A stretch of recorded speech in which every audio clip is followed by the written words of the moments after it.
Okay, so we're gonna learn about trig identities, and this is something that you're definitely going to need for math analysis or pre-calculus and calculus. So, and they take a little bit of work. It's just an introduction, so it'd be good for you to watch it and see if you can kind of follow along. So the fundamental trig identities. For my class, you don't have to memorize these. I will give you a piece of paper. Actually, I'll attach it to this lesson, or I will give you a paper for in class. So for right now, the reciprocal identities, basically this just means that sine and cosecant are reciprocals of each other. Cosine and secant are reciprocals of each other. Tangent and cotangent are reciprocals of each other. We kind of did that before when we listed all six trig identities, all six trig ratios, for triangles. So that's what this means. Always remember also, if you're ever multiplying two reciprocals together, that the result is 1. So for example, if I'm multiplying 2/3 times 3/2, the answer is 1. So when you multiply reciprocals, so if I multiply sine theta times cosecant theta, the result is 1. If I multiply secant theta times cosine theta, the answer is 1. And same thing with tangent theta times cotangent theta, the result is 1. So when you multiply reciprocals, the result is 1. That's just something that you can use later when we're doing some identities and verifying them. So in a circle, the trig function, or the trig values, this is 0. The angles, in radian form. This is 0, that's pi over 2. This is pi, that's 3 pi over 2, and that's 2 pi. The angles are always measured in radians when you're doing trig, so you might want to get used to that as well. All right. Let me actually go to the tangent and cotangent. Tangent and cotangent identities. Tangent is equal to sine over cosine, and cotangent is equal to cosine over sine. These are used a lot because when we do trig identities, we try to put everything into sine and cosine. So just remember tangent is sine over cosine, and since tangent and cotangent are reciprocals, cotangent is equal to cosine over sine. The Pythagorean identities, sine squared plus cosine squared is equal to 1. That's here. 1 plus tangent squared is equal to secant squared, and then 1 plus cotangent squared is equal to cosecant squared. These are derived from each other, so if I divided everything by sine squared, I would get 1, then I would get cotangent squared, and then I would get cosecant. If I divided everything by cosine squared, sine squared over cosine squared is tangent squared. Cosine squared divided by cosine squared is 1, and 1 divided by cosine squared is secant squared. If this does not make sense to you yet, these are derived from each other. You also need to know if you move things back and forth what the equation is. For example, if I subtract 1 from both sides here, and then this would be cotangent squared theta equals cosecant squared theta minus 1. So you have to notice that anytime you have two trig functions that are squared with the number 1, that it's usually one of the trig identities. Okay, same thing here. If you subtracted 1 on this side, you would get tangent squared is equal to secant squared minus 1. Or here, let's say we move the 1 over. So if I said sine squared minus 1, it would equal negative cosine squared if you move the cosine squared to the other side. Negative angle identities. Negative angle identities means that if the angle's negative, then, and you want the angle to be positive, you just move the negative sign in the front. So that only applies, well, it applies to all of the trig functions except for cosine and secant. So, okay, the negative angle identities do not apply, or the negative values do not apply to cosine and secant because their negative angles and positive angles give you the same answer. So when you have a negative angle for sine, it makes the sine value negative. So it's negative sine of a positive number. And we'll go through some of these things together. So for finding trig values, you can use the Pythagorean identities, or you can do it the way we've learned before. So I'm going to show you both methods. The point here is they want you to use the Pythagorean identities, but they're not necessary. Okay, so to find the 6 trig functions, we have sine theta, cosine theta, and tangent theta. And then we have the reciprocals, cosecant theta, secant theta, and cotangent theta. In this case, they already give us that sine is 4/5. So that means we know for sure that this is 5/4. And then let's go ahead and draw a picture. Drawing a picture gives you an idea of what quadrant you're in. This is just telling you that you're in quadrant 4. So this is pi over 2, and this is quadrant 2. So 4/5 sine is y over r. Cosine is x over r, and tangent is y over x, in case you forgot. So we have x, y, and r. So for y, it's 4, r is 5. Tangent, when we do Pythagorean theorem, we have x squared plus 16 equals 25. So x squared equals 9, x equals plus or minus 3. We need to use -3. The reason we're using -3 is because x is negative when you go to the left. So that means that the x value is -3. Now, the only one that's always positive is r, because it represents the radius of this imaginary circle that's here. Okay, so for cosine, it's 3/5. So this is 5/3. -3/5, excuse me, so -5/3. And tangent is also going to be negative, because tangent, if you just take these two numbers, you can find tangent. So tangent would be -4/3. This would be -3/4. Also, tangent is a slope. This line is sloping downward, which means tangent is negative. Now, let's say we were solving this by using the Pythagorean identities. So if I was using sine squared plus cosine squared theta is equal to 1, then sine is given as 4/5. So if I squared that, that would be 16 over 25. And I'm going to make this 25 over 25 because we're about to subtract. Equals 1. And then we subtract 16 over 25. Then cosine squared theta would equal 9 over 25. And then we would take a square root. So you would get cosine theta is equal to plus or minus 3/5 if you take the square root of both of those, which is this answer. The reason we have to pick the -1 is because we're in quadrant 2. And in quadrant 2, cosine is negative. And then you can find the rest of these the same way, because once you know sine and cosine, tangent is just those top two numbers in a fraction. Okay? All right, so for the next one, go ahead and do that. And then once you're finished, go ahead and replay the video. You should pause it while you're working out the next problem. Okay. So for the next one, you can use either method that you want. So you can use the trig identity method, or you can use the x squared plus y squared Pythagorean identity, or Pythagorean method this way, or Pythagorean method this way.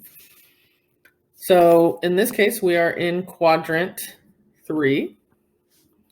This is pi, and this is 3 pi over 2.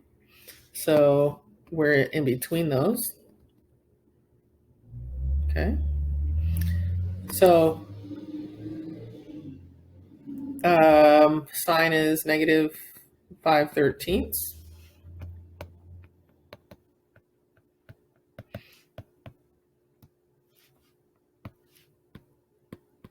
And then we can do all trig, all 6 of these.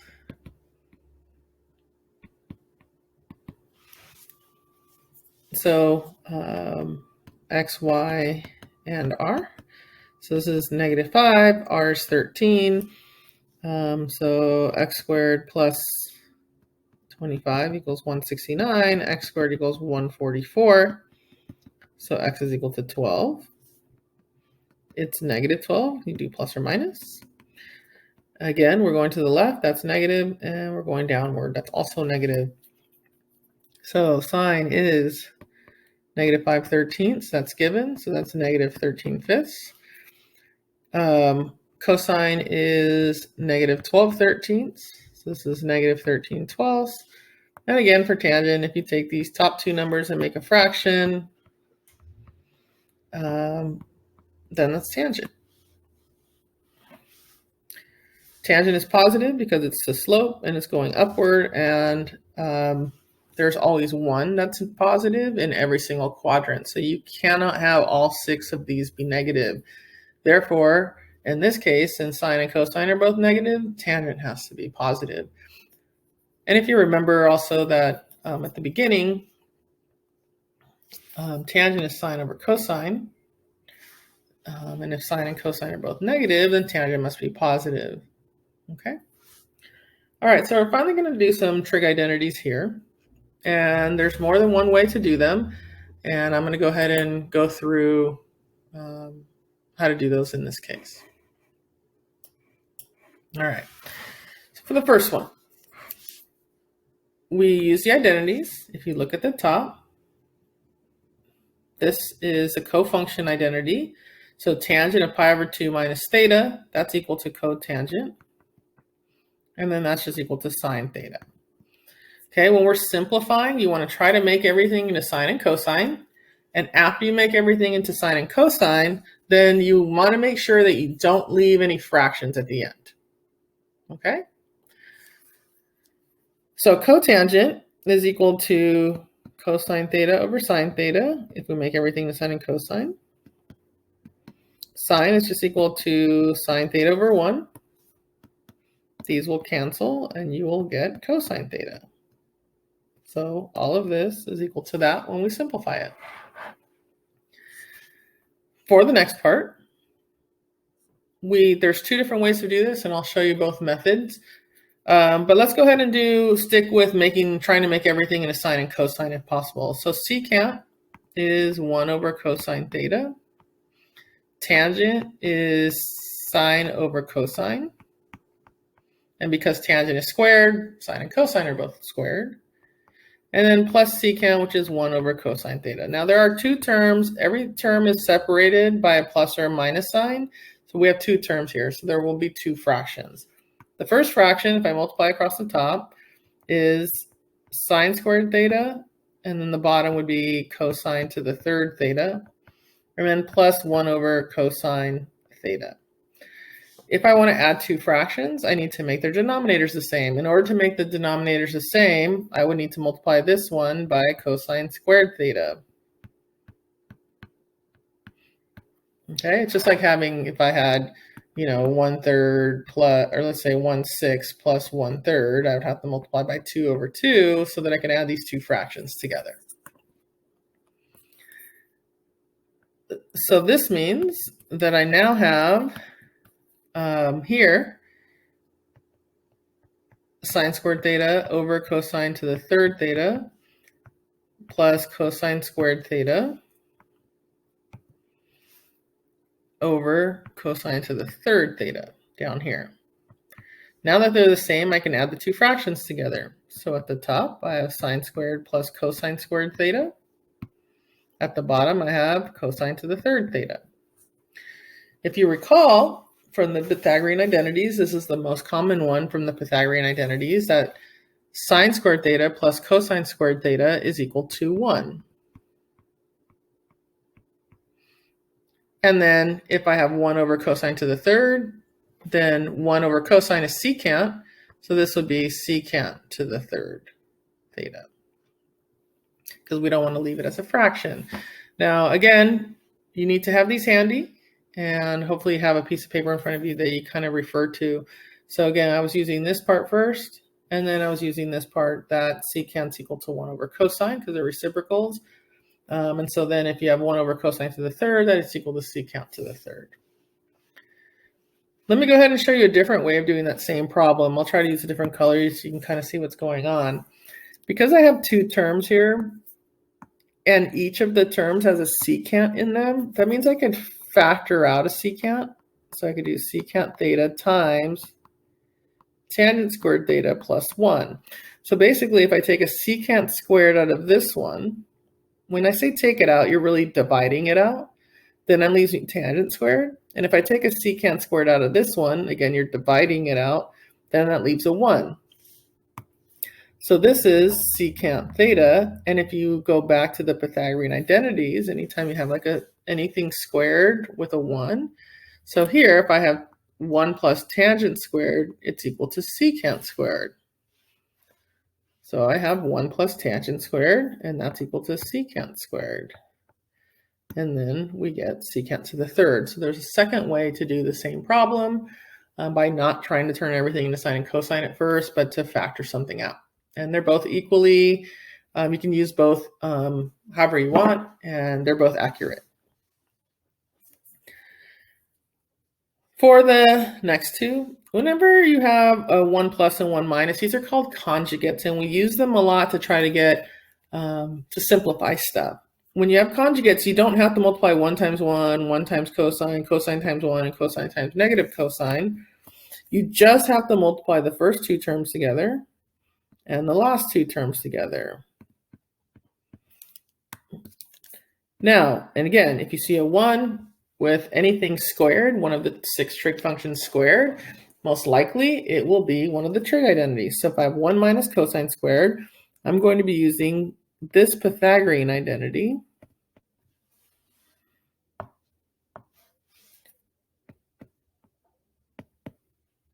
So this is the Pythagorean identity.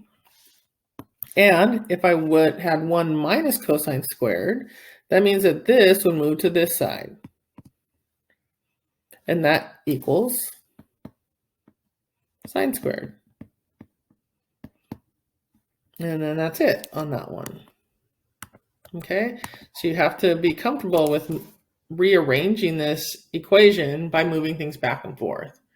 Okay, it's kind of just like having x plus y equals z. Then that just means that x would equal z minus y if I just move that over. Okay.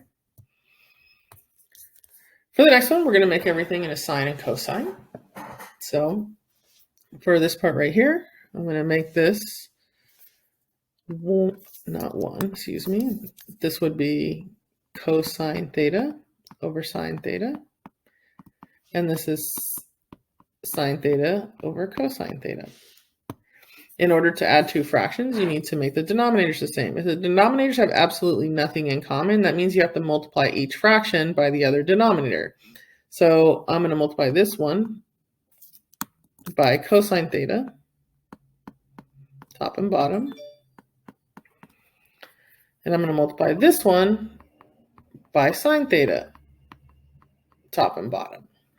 That means that this one becomes cosine squared theta over cosine theta sine theta.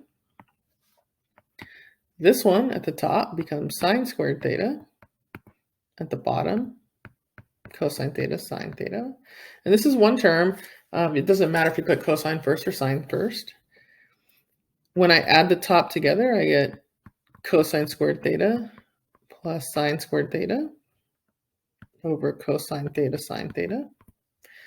This is this identity.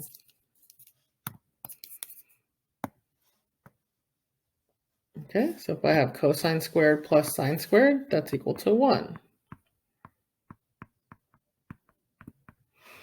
Now that I have 1 over cosine theta sine theta, I cannot leave a fraction.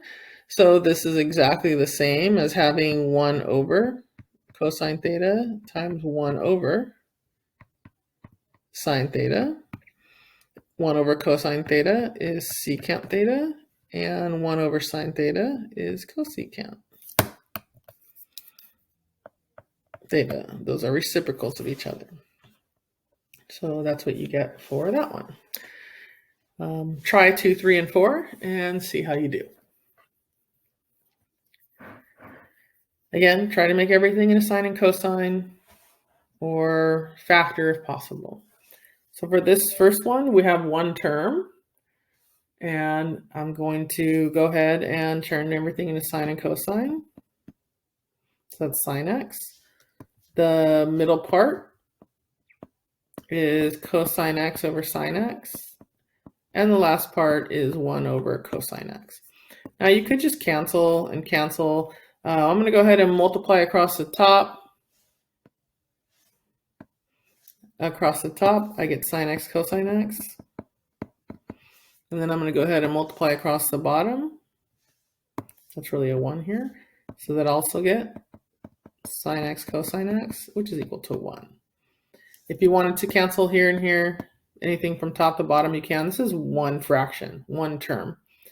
mean, it's a bunch of fractions multiplied together, which is essentially one fraction. You can cancel those if you'd like. For number 3, we have two terms. Everything's already in sine and cosine, so I'm going to go ahead and factor. So because they both have a cosine theta, you can factor that out. So if I divide a cosine theta from there, and if I divide a cosine theta from there, I'm left with a sine squared theta. So now you're going to have to look that up in your trig identities, 1 minus sine squared. So if you look at 1 minus sine squared and try to figure out what it equals, then if I take 1 minus sine squared, that's going to give me cosine squared. So that's this part because of this identity. And then if I multiply those together, I get cosine to the third theta. Okay. For the next one, we have secant squared minus tangent squared. So this is the trig identity that you're going to use. This is one of the Pythagorean identities. It's 1 plus tangent squared theta equals secant squared theta. This is the identity. This is given at the beginning. So that means if I have 1 minus tangent squared theta equals secant squared theta, then if I subtract that over, that's this, then the top of this is equal to 1. That's equal to 1. Secant minus tangent equals 1. It's good to become familiar with those. In the denominator, this is the negative angle identity. So cosine of negative x is just equal to cosine of positive x. They're equal to each other. The negative sign for the angle does not affect cosine or secant. If that was sine of negative x, then you would have to write negative sine of x. It does affect sine, but not cosine. For tangent, tangent is equal to sine over cosine. And x and theta are just variables. They're just different variables. If you prefer to use theta, that's fine as well. These cancel out. So you get 1 over sine x, which is cosecant x. We are now going to verify identities, which basically means they're going to give you an equality, something that's equal like this. And you're going to prove that both sides are equal. Generally speaking, you're only going to work on one side, the one that's more complicated, and you're going to try to make it equal to the other side. So that's what I'm going to do here. So I wrote down the identities from the top of the paper so you wouldn't have to go back and look at them. So this is a Pythagorean identity. Okay, you should have those handy, like on a separate piece of paper. You can look them up. I'll send you a list of all of them, and you should have them handy. They're also at the top of these pages of notes. You can look them up online. They're everywhere. So because I'm only working on one side, instead of using equal signs, I'm going to use arrows. So secant squared theta minus 1 would be taking this and subtracting 1 to that side. So if I subtracted 1 to that side, I would be left with tangent squared. So the top of this is tangent squared theta. The denominator, I'm going to go ahead and leave that secant squared theta. For the next step, I'm going to make top and bottom both into sine and cosine. So for tangent, it's sine squared theta over cosine squared theta. And for secant, it's 1 over cosine squared theta.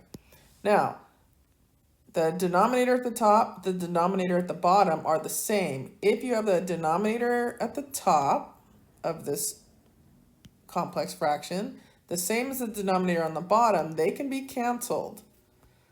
So in this case, you can cancel that and you can cancel this. So you are left with sine squared theta, which is the same as the right side, and those are equal. So that's what you want. You want to make both of those identical to each other, and those are equal. The other thing that you can do is you can take the denominator. So dividing by a fraction is the same thing as multiplying by the reciprocal. So if I did that, then this cosine and that cosine would cancel, and you would still get sine squared theta. For the second one, this one's a little bit harder. So I'm going to go ahead and rewrite the top. This fraction. We're going to leave this side alone. So secant theta minus tangent theta. If I do secant squared minus tangent squared, it does equal 1. But secant theta minus tangent theta does not equal 1 because they're not both squared. Whenever you have something like that and you want them to be squared, what you need to do is multiply by the conjugate. So the conjugate is this fraction, or this, binomial, secant minus tangent, and then rewriting it as secant theta plus tangent theta. But you have to multiply top and bottom by the same thing. So secant theta plus tangent theta. If I multiply across the top, then I get secant theta plus tangent theta. If I multiply two conjugates together, you only have to multiply the first two terms together, which gives you secant squared theta, and the last two terms together, which gives you minus tangent squared theta. If you look here, this is the Pythagorean identity. Then secant squared minus tangent squared is equal to 1. So the denominator is 1. The numerator is secant theta plus tangent theta, that's exactly what we're trying to go for. So this is equal to secant theta plus tangent theta. So these two are equal to each other. Next. For the next one, I'm going to leave the left side alone. I still think it's a little early for you to try them. You could try them on your own if you wanted to, okay? So for the denominator, I'm going to go ahead and, again, 1 minus sine theta does not equal cosine squared, but if they were squared, then it would. So I'm going to multiply the bottom by the conjugate. So 1 plus sine x and 1 plus sine x. Arrow again so that I'm not using equal signs so you don't think I'm working with this side. You don't really want an equation with a whole bunch of equal signs in a row because then it looks like you're just working on the same part over and over. So at the top, cosine x, 1 plus sine x. I'm going to leave that alone. I'm not going to distribute because they're already in sine and cosine. It doesn't simplify to anything. You would get cosine x plus sine x cosine x, which is a little messy. In the denominator, I'm going to get 1 minus sine squared x. So again, I'm going to leave the top alone. Cosine x, 1 plus sine x. In the denominator, this is equal to that. And the reason why is because if I subtract sine squared to the right side, then I'm left with cosine squared x. I can now cancel this cosine x with one of these because this is multiplied together. Again, if they were added together, you would not be able to cancel cosine. But because cosine is multiplied times this, you can cancel one of them and be left with 1 cosine x. So now at the top, I have 1 plus sine x. And in the denominator, I have cosine x. Remember, I need to get this. So I'm going to separate this out into two fractions. 1 over cosine x plus 1, not 1, excuse me. I'm just going to make it sine x over cosine x. So basically, because the denominators are the same, you can add them together and get 1 plus cosine x here. So what I've done is I've undone that. So if I had this, I would add it together and get that. If they're already added together, I can separate them back out. The reason I would want to do that is because that part is equal to secant x, and this part is equal to tangent x. And then that would make these two things equal to each other, which is what we want. For the next problem, I have sine x over cosecant x. So that's sine x over 1 over sine x. And for the second part, I have cosine x and secant x, which is 1 over cosine x. Let me erase that and turn off this automatic. When it makes automatic shapes when I don't want them to.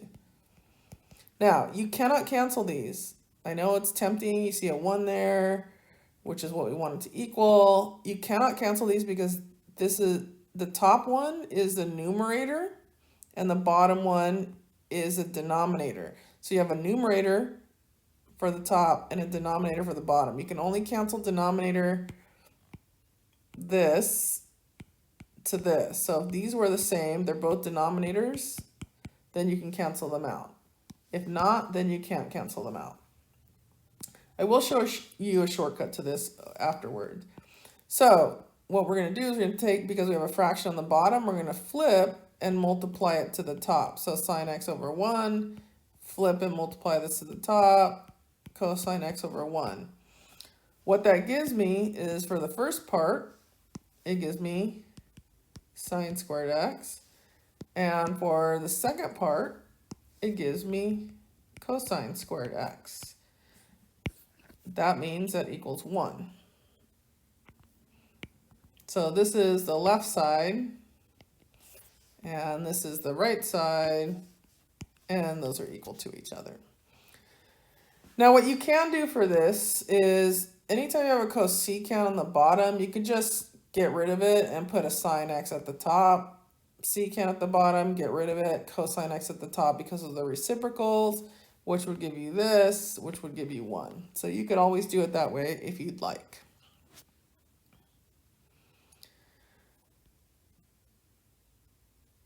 For the next 4 problems, 5, 6, 7, 8, try them the best that you can. I put the Pythagorean identities in the middle here because we're going to need them for all these problems.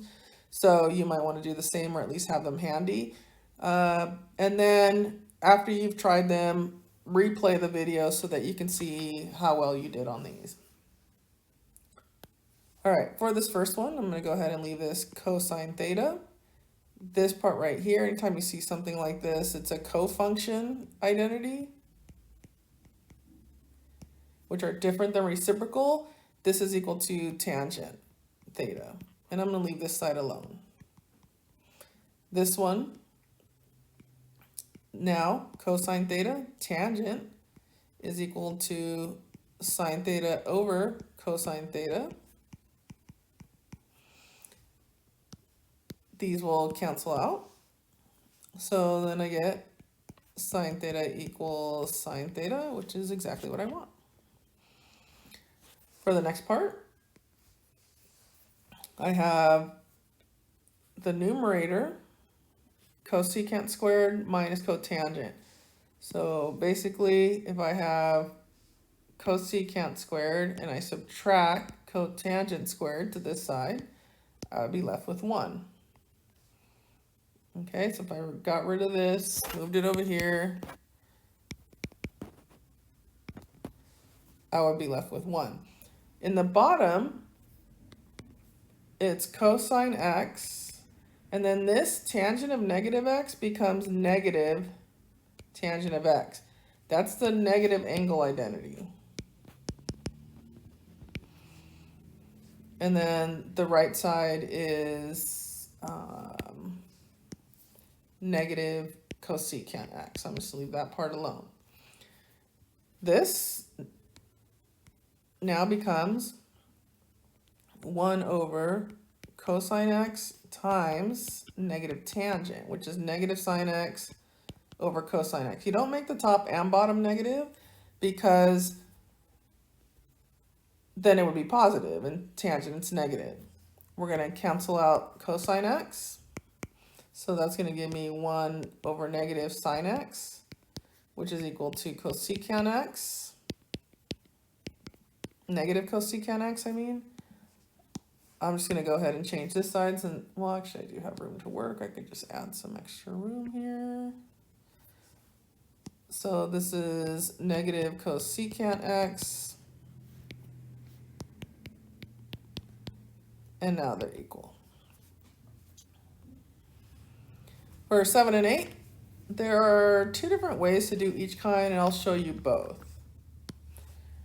The first way here is to just make this 1 over, to make everything into sine and cosine basically, sine squared x times, and then 1 minus sine squared x. If you do 1 and you subtract this over, you're going to be left with cosine squared x. If I multiply these two together, I'm going to get cosine squared x over sine squared x. You cannot leave it like that. You want to make them identical. So cotangent squared x is equal to tangent squared x, cotangent squared x, and those are equal. The other way to do this problem is if I have cosecant squared x times 1 minus sine squared x equals cotangent squared x. Now I'm just rewriting the problem right now. I could distribute, and that would give me cosecant squared x minus 1. Anytime you multiply reciprocals together, here, cosecant squared times sine squared, it's equal to 1. And if you look at the trig identity for this, here at the top, so these two go together. If you take cosecant squared and you subtract 1, you're going to be left with cotangent squared.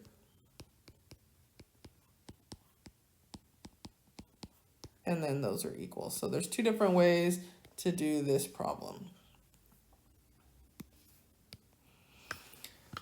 For number 8, which is the last one, I'll show you two ways to do that as well. So one way is to just take a look at this. This would be this one, which is pretty straightforward. 1 or tangent squared and plus 1 is the same as 1 plus tangent squared. That's secant squared x. For the second one, we have cosine squared x minus 1. That one's a little bit different. So if you look here, if I take cosine squared and I subtract 1, that's not sine squared. It's actually negative sine squared. Let me write that over here so you can kind of see. So if I have sine squared, I'm going to make it sine squared x plus cosine squared x equals 1. This is the trig identity. I'm going to erase this in a minute. And I subtract 1. Then I would have sine squared x plus cosine squared x minus 1 equals 0. And then I would subtract sine squared x. So I would have cosine squared x minus 1 is equal to negative sine squared x. Basically, if you move this over to that way, we have to move that over that way. Anytime you cross the equal sign, the sign changes.